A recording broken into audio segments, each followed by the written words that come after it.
Welcome, my name is Nora St. John. I'm the Education Program Director for Balanced Body, and I'm here today to introduce you to one of our most exciting new creations. This is the Allegro2 Tower system that goes with our new Allegro2.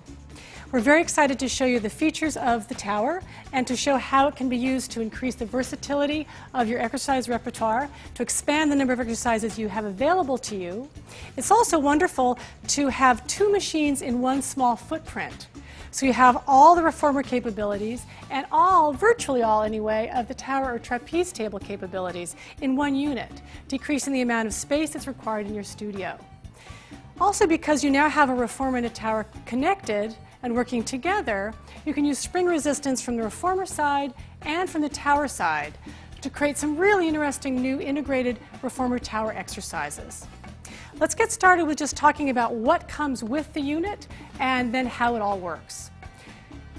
So the Allegro2 tower starts with the tower that will be attached to your reformer. It comes with an assortment of springs, both long and regular, a roll-down bar, and a push-through bar. And it also comes with a safety strap, which we'll get to in just a minute. To convert your reformer into a tower, we also have a conversion mat. So let's show you how that works. Taking these pulleys, which are an extra piece of equipment that you'll need for your tower to work as a reformer, you'll take these off and just place them underneath the reformer. And these are very simple. You simply push that spring in and pull it out. There's a small hook in there that attaches onto the eye bolt quite securely. So we'll put that down there. And now I'm going to unspring my reformer and move it all the way to the tower end. From there, I simply take out my conversion mat, and storing it under the reformer is a nice place to keep it. Now notice it has this little tongue on the end.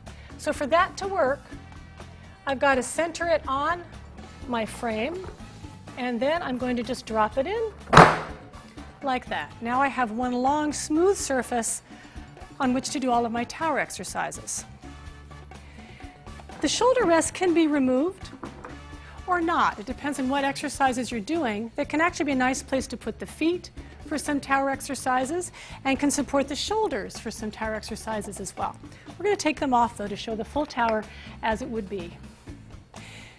Now, a couple of things about using the tower.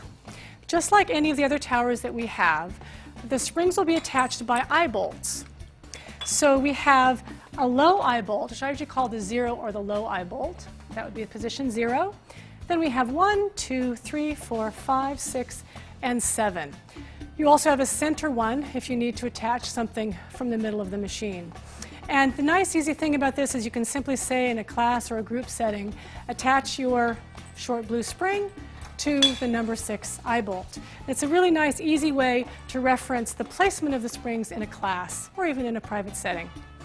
You'll also notice that the back side of the machine contains exactly the same configuration of eye bolts, thus allowing you to work off the front of the machine or off the back of the machine. Although the tower is typically done on this side, a lot of the tower work can also be done off the back side of the reformer. This is a nice way to have two stations in one location without having to do any conversions. Now we have a couple of things to talk about here in terms of safety and function. This is our roll-down bar, which you use for all of your roll-down exercises, usually attached by a long or short yellow spring. And now we come to one of the really critical parts of any tower or trapeze table or Cadillac unit, which is the push-through bar. This is both one of the most exciting parts of the machine and one of the ones you have to be most careful with safety. So I'm going to come around to the side of the machine. The push-through bar right now is held up by a little Velcro attachment to the safety strap. So I'm going to take my push-through bar down. I'm going to swing it through to the front. And we'll talk a little bit about push-through bar safety. The tower that you're going to get comes with a 3-sided push-through bar. In other words, there isn't a 4th side that connects the back of the push-through bar. That allows you a lot of freedom and range of motion to do exercises in this area. It also means that the springs have a little different action. when you don't have the fourth side on your push-through bar. So in terms of safety, we'll show that in a minute, but in terms of safety, this has a lot of force and can swing anywhere in this whole circle. This is called the circle of danger. And you really want to keep both your body parts as an instructor and your client's body parts out of the way of this swing at all times. Really critical thing to do. When you're working with a client using the push-through bar, and let's say you're giving it to them and then they need to hand it off to you, especially in an exercise, for example, where they're prone and the push-through bar is way up behind them, always make sure you get verbal confirmation that they are attached to the bar or that they're going to let it go. Okay, make sure that you're in communication with your client at all times. When working with a new client on this, or even working with an experienced client who you're a little nervous about, always keep your hand somewhere near or on the push-through bar if they're doing anything that's at all risky. Okay, just keeps it safe. Now, a couple of things to look at there. I have two different typical places to put my springs for my push-through bar. One is on the number 6 position on the outside of the upright. Now if I do this, you'll notice what happens when I push the push-through bar through. What happens here is the spring hinges around the pivot point for the push-through bar, and the resistance is going to continue to increase as my push-through bar goes past the uprights. Now most people expect that in a reformer or in any kind of Pilates equipment with spring resistance, because as you go farther in the range of motion, the resistance gets harder and harder. Now if I want to change that feeling, I'm going to move this out of the way, move up to my number 7 eye bolt. Now when I push that push-through bar down and through, you'll notice that as it passes the uprights, that there's no hinge point here, that it just pushes right through. So the resistance, instead of increasing at that point, right here, suddenly decreases. So if a client is not used to this and you're doing something like spine stretch or prone swan, they can go to that upright, go past it, and then be surprised and let the push-through bar go.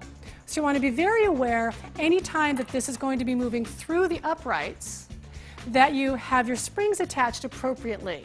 You can use either version. Just know that if you do attach it here, you have to be aware, and the client has to be aware of exactly what's going to happen if they go past the uprights. Now the last piece of safety, two actually last pieces of safety on the push-through bar. One is, notice that I have some wrapping around the bar. The bar all by itself is quite slippery. It's just bare metal and rather hard. So this is a wrap that we use on the foot bars. There's also a cover that can go on the foot bars, both of which will provide a nice grip on this bar. Feet can be very slippery on here, so make sure your clients have a firm grip with their feet if they're doing any exercises like parakeet where they could slide off the bar. The last piece of safety here is when you're bottom springing the push-through bar. A couple of notes. First of all, you always, without exception, want to use the safety strap. There's no reason to do anything else. So we take our safety strap, we hook it around, and then we just take our carabiner through our little strap. Now from here, that means my push-through bar can't ever go lower than I want it to go. So if I have a client underneath here, their knees are bent, they're about this high, this isn't ever going to touch their shins should their feet slide off the bar. You also want to make sure that you put the safety strap on first and then attach your spring. That makes it much easier to put your spring on. Okay, so that would be a nice bottom-loaded position for your push-through bar. I've got some options here with my safety strap. You see all the eyelets that it's got. I could go a little lower, I could go a little higher, depending on the needs of the exercise. Now the last thing about the push-through bar is that there are different positions, different heights of the hinge point of the push-through bar. This is in the low position, which is usually the normal position, but some clients either have less range of motion in their upper back, are very kyphotic or have a very large head, and you need to bring this up so that the bar will clear them on different exercises. For that, you can simply take the push-through bar and move it up one hole, just like you do on all of our other towers. Let me show you quickly how to do that. So here's taking my safety strap off, always controlling my push-through bar. And now, if I'm going to change this, all I need to do is there's a little knob, which you can see right here. On this pin, I push in my pin and I pull it out. Then I'm simply going to do that same thing on the other side, bring my push-through bar up to my next hole and push the pin in. If you do change it and your studio has a regular setting that they like to use, we highly recommend returning it to the regular settings so that everybody knows what height that push-through bar is going to be when they come to take a client onto the machine. The last thing I want to talk about, which is something unique to the Allegro2 system, is right back here. There's several extra eye bolts. And these are really a nice place to store all of your springs when they're not in use. Instead of having to pick them up off the floor or reach them off the wall or grab them out of a basket, they're pretty much all available here. The nice thing about storing them back on these spring storage hooks or spring storage eye bolts is that they don't bang against anything or make any noise when they're being stored. This is very different than if you store them on the uprights where they tend to bong and bang. So I hope you've enjoyed this little introduction to the Allegro2 tower system. We know that you're going to enjoy this machine for a very long time. Balanced Body's endurance and durability are unsurpassed. And if you have any additional questions about the functions, features, safety, or anything else about your equipment, please feel free to call or contact Balanced Body. Thank you so much for joining us. Let's go on to the workout.